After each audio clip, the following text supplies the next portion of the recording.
Hello again to another Agricultural Reacts, and today we will be watching Why Economists Hate Trump's Tariff Plan from the Wall Street Journal. It was published in October this year, so before the elections. So let's just watch and think what they were thinking is gonna happen. And in the future we'll probably be able to kind of see what's gonna happen. Before we get into tariffs, the heart of the Donald Trump economic plan, we should talk about the chicken war. The chicken war is a clucking good story. In post-World War II West Germany, people started eating a lot of chicken, specifically American chicken. Midway through 1962, U.S. farmers were on track to sell more than $50 million worth, $500 million in today's money. This made European farmers mad, so the organization that later became the European Union put a tariff on chicken. A 5-pound chicken that started as $1.60 became $2.25. Imports quickly dropped. U.S. chicken farmers and politicians were furious. And we thought Germany's our big market for chicken, and so if we hurt the Germans, maybe we'll get them to change their mind on chicken. So the U.S. put a 25% tariff on trucks, like Germany's Volkswagen. And it worked. Their truck sales in the U.S. fell by half, and they never really recovered.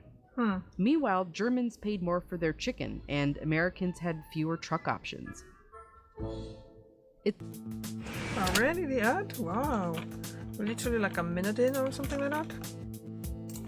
So are they trying to kind of show that, yeah, the tariffs are not that great? I mean, sometimes it's probably they do work in a kind of short term, but it's depending on a situation like, let's say with the chicken. Obviously, the Europeans put the tariffs on because then the West Germans weren't eating the chickens from the Europe, so it was closer and stuff like that. So obviously the local farmers probably weren't selling their chickens as well because the American maybe were cheaper because there was more of them or something like that.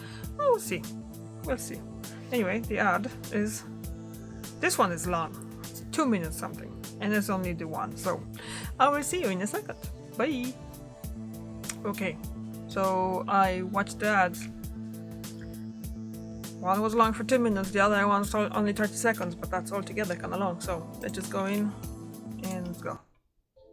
It's kind of a perfect example of what tariffs do.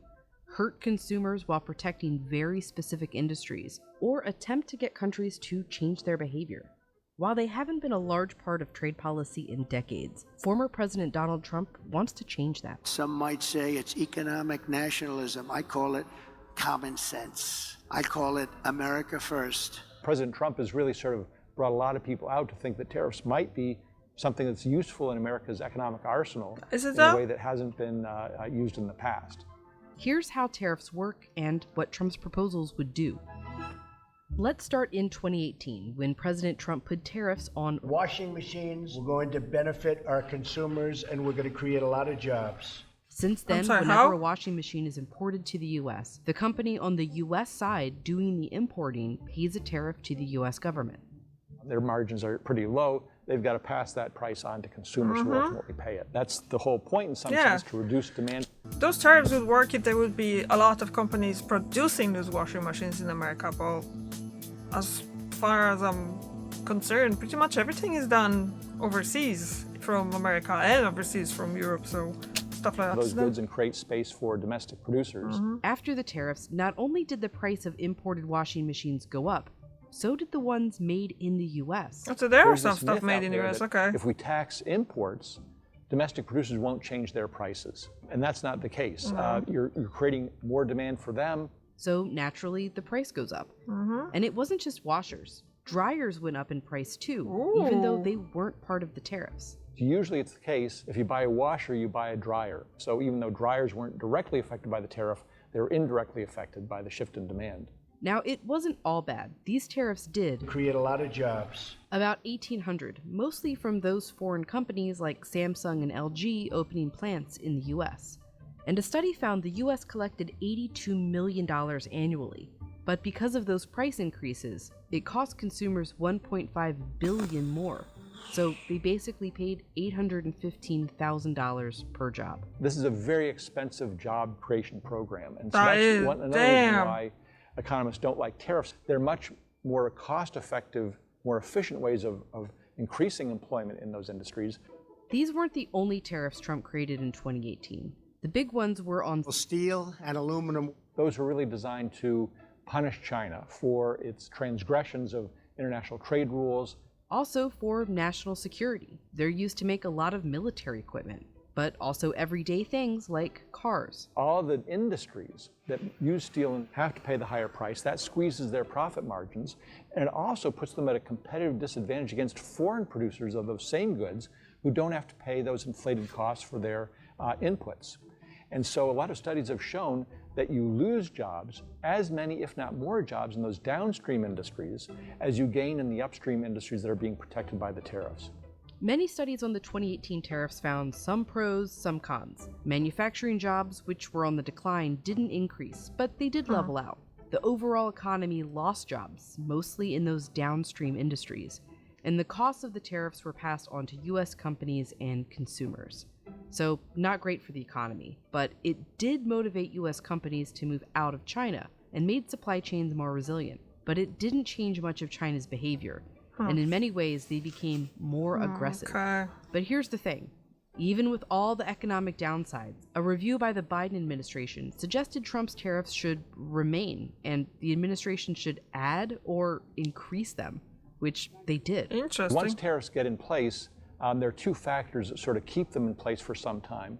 First of all, there are going to be domestic interest groups that have a stake in seeing those tariffs maintained because they like the extra market share that they've gained as a result of those tariffs.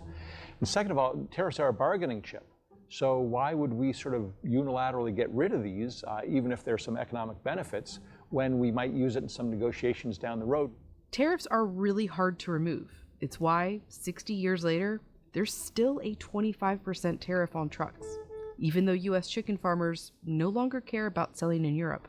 So we're still living with the legacy of the chicken war. So that's sort of another lesson of history, is you have to be careful about imposing these tariffs because you think you're doing it for short-term strategic reasons or you're just helping out this industry temporarily, but they can last for decade upon decade upon decade. Yeah, no one really think about that, isn't it? They're thinking it's just a short-term thing, but honestly, it could be longer than that, isn't it? Like this one, they're still there, so obviously no one want to buy it. Maybe that's why the trucks. Can you imagine if the tariff for the European the trucks wouldn't be in place with all those massive tariffs, the massive trucks in America still be massive like that? I wonder how that would change stuff. Because how long is this? Okay, almost there. And yeah, it's. Well, we'll see. We're only at the beginning of the video, so we're not gonna see how that's gonna go. And well, we're learning with everything, something new every day. So, yeah. Tariff policy is kind of old. Even by the chicken war, they were only imposed on around 7% of US imports. Trump's plan for a second term is to bring them back dramatically. This is the policy that built this country, and this is the policy that will save our country. He's proposing a 60% tariff on everything from China, and a 10 or even 20% on every import from every other country. Countries are going to finally, after 75 years, pay us back for all that we've done for the world. Multiple independent studies looked at the possible effects. One found it would cost the average American household $1,700 from higher prices. Another found it could cost more than 684,000 jobs. And they don't factor in how domestic goods might get more expensive, or retaliatory tariffs from other countries. They're not going to take this lying down. They're not going to change their behavior in some way to appease the administration that imposes such tariffs. They're going to retaliate. So not only will U.S. imports shrink, but U.S. exports will shrink as well. Trump wants to use these tariffs as a revenue stream for the U.S. to pay for tax cuts. First, tariffs on foreign countries go up, taxes on American workers and families come down. Will they though? Studies found his proposal would likely bring in around $250 billion per year, about 5% of what the federal government currently brings in with taxes. So if tariffs are harmful, always harmful even to the economy, why is Trump so focused on them? In the last 20 years, China has gotten aggressive, investing in manufacturing to become the world's largest exporter. Even today, they invest more than any other country. It has let them export things like steel and aluminum at below market values. That, coupled with numerous trade rule violations, allowed President Trump to really restart the whole discussion about using tariffs to achieve certain objectives, such as punishing other countries, and the Biden administration has just continued that. So the whole environment has really changed from 20 years ago, when trade policy was pretty quiet business, and now we're talking about industrial policy, tariffs, subsidies, and all these different interventions because the whole global and geopolitical environment has changed quite dramatically. And it would change even more dramatically with Trump's proposed tariff plan. In the short run, we know the economy will suffer.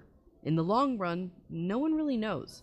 Will it be a war between the US and the rest of the world, or the Western world against China? Trump wants to play a game of chicken to find out. Game of chicken. Chicken wars back in, huh?